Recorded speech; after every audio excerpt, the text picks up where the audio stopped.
तर भावांना एवढी पब्लिक का जमली होती आणि एवढी पब्लिक पायी पायी कुठं चालली होती? तर भावांना मी तुम्हाला सगळं काही सांगतो. ही पब्लिक कुठं चालली होती आणि कशासाठी चालली होती. हर हर महादेव. तर पब्लिक आम्ही सगळे हर हर महादेव बोलून गाडीमध्ये बसलो आणि बसतातलं काय पूर्ण याला दाखवलं मी गाडीमध्ये, काय विषय नाही. लगेच टॉपमध्ये पिंकीमध्ये पॉंकी निघालो आम्ही लगे. मग आम्ही वेरूळला पोहोचलो नाही का. वेरूळला पोहोचलो आणि लगे गर्दी बघा किती, नुसती गर्दी, नुसत्या गाड्या, काय विषय नाही तरी बी.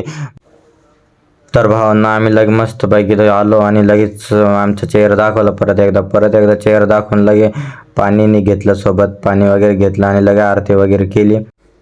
पायी पायी निघालो. मग आम्ही पायी पायी निघालो म्हणल्यावर मला तर खूप भीती वाटत होती की बाबा मला चटके बसला, असं होईल तसं होईल, पण काय विषय नाही, महाकालसाठी सगळं काही. मग काय लगे आम्ही निघालो. पब्लिक बघा कशी चालली पुढं पुढं, मी बी मागं मला चटके वाजत होती म्हणून मी ढावळ्या पट्टीवर चाललो थोडंसं. लगे तेवढ्याच आम्हाला डीजे भेटला म्हणल्यावर मग तुमचा भाऊ कसा आहे तुम्हाला माहिती आहे.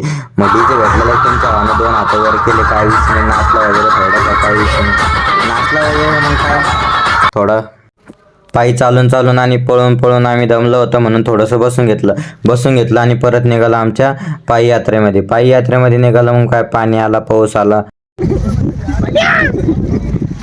ठेवला असतं ना हो, तुला भारी वाटलं असतं. मग आमचा मनोज भाऊ बोलला की गवत टाकलं असतं तर खूप भारी वाटलं असतं, जाऊ दे काही विषय नाही. परत एक डीजे आला म्हणल्यावर मग काय परत नाचायला लागलो. नाचलो. आम्हाला चालून अंधार पण झालेला होता. मग काय मंदिरावरचं लाईट दिसलं, आम्ही सगळे खुश झालो.